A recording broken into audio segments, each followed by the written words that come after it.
Irjen Teddy Minahasa ada polisi terkaya nomor 1 di Indonesia. Kekayaan Teddy Minahasa sungguh fantastis. Bahkan kekayaan Teddy 3 kali lipat jauh lebih besar dibandingkan jumlah kekayaan yang dimiliki Kapolri Jenderal Listio Sigit.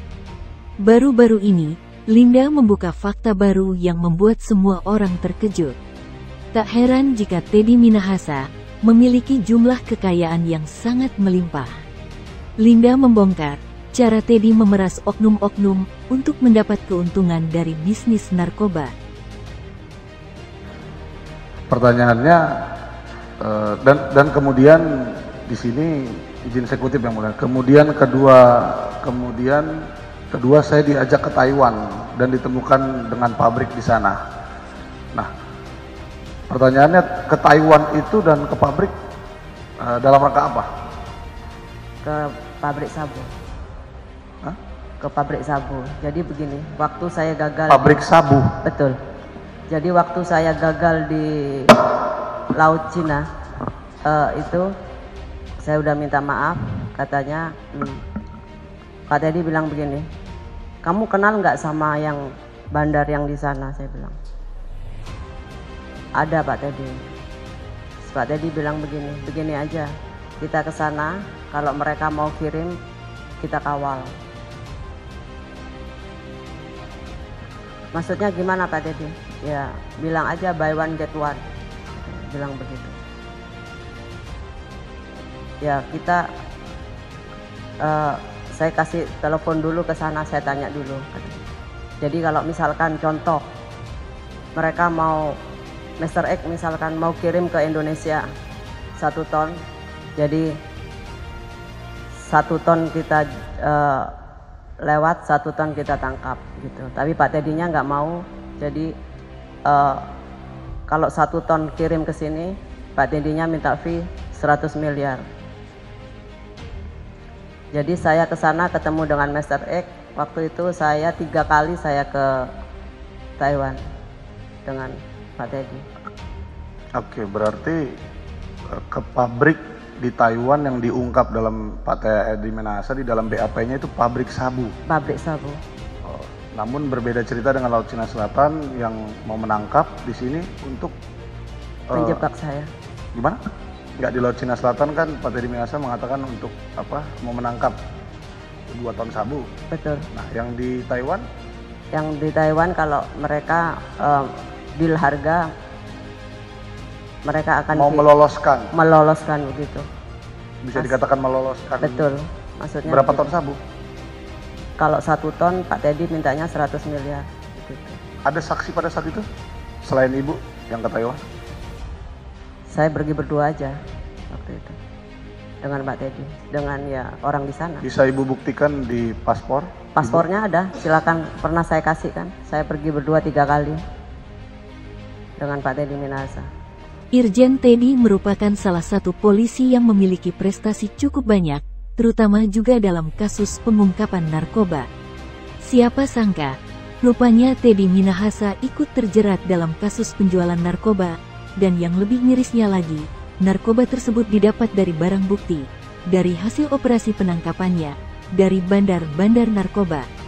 Mantan Kapolda Sumatera Barat, Irjen Teddy Minahasa ini, sempat bersumpah bahwa dirinya tidak menerima uang hasil penjualan barang bukti sabu dari anak buahnya, AKBP Dodi Prawiranegara.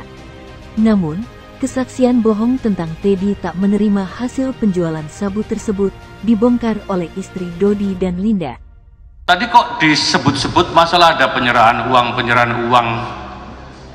Itu apakah uang itu ada kaitannya dengan apa yang dilakukan Pak terdakwa tadi itu?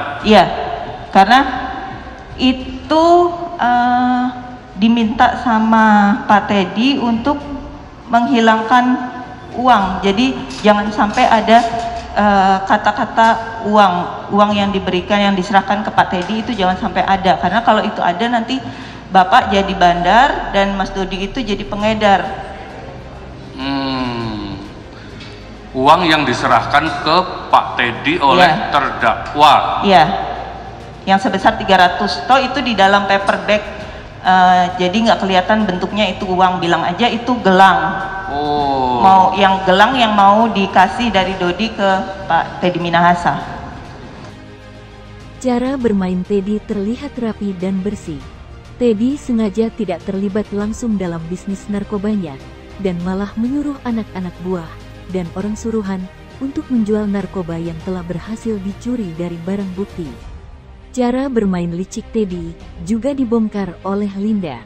Linda meyakini Teddy telah menerima uang 300 juta hasil dari penjualan narkotika tersebut. Tadi saudara mengatakan kan terkait penjualan yang 1 kilo, uangnya itu kan 400 ya? Iya betul. Dan saudara juga sudah konfirmasi hal tersebut kepada TM. Betul. Betul. Kemudian pertanyaan saya, Anda yakin uang itu sampai kepada TM? Yakin sekali. Karena saya tanya kan kepada Dodi itu, saya tanya, Dodi udah disampaikan uangnya? Sudah Mbak, langsung ketemu. Langsung Mbak, ketemu di mana? Di rumahnya. Di mana rumahnya? Saya tanya begitu. Di ini, saya bilang. Oh, terus saya ketemu Bapak pakai baju ini, pakai celana ini. Nah, saya percaya karena saya tahu kebiasaan Bapak bagaimana, rumahnya di mana betul. Jadi saya percaya uang itu sudah sampai. Ada alasan lain yang membuat saudara percaya? Artinya begini, kalau misalnya uang itu tidak sampai kepada Teddy Minahasa, apakah yang bersangkutan akan menghubungi saudara atau bagaimana gitu? Tidak. Cuma kan saya sudah sampaikan bahwa saya tahu kebiasaan Pak Teddy, kalau misalkan tidak betul atau apa, pasti dia itu konfirmasi ke saya gitu. Kan saya sudah bilang bahwa uangnya sudah saya serahkan ke Dodi begitu. Berarti Pak Teddy nggak ada WA saya kembali masalah uang itu. Saya berpikir itu aman, sudah sampai gitu. Dari fakta persidangan terungkap, Teddy telah meraup keuntungan sebesar 300 juta dari 1 kilogram sabu yang berhasil dijual oleh AKBP Dodi Prawiranegara. Sedangkan, masih ada sisa 5 kilogram sabu yang masih akan dijual. Tentunya, dari bisnis sabu tersebut, akan sangat mudah bagi Teddy untuk mendapatkan uang berjumlah miliaran. Istri dan ayah Dodi sempat hadir sebagai saksi dalam persidangan. Mereka mengungkap intimidasi yang dilakukan Teddy Minahasa agar mau ikut dalam skenarionya. Istri Dodi menceritakan kepada jaksa tentang perintah Teddy untuk tidak menyebutkan soal penyerahan uang 300 juta yang diberikan oleh Dodi. Teddy bermaksud agar dirinya tidak dicap sebagai bandar narkoba dalam kasus ini.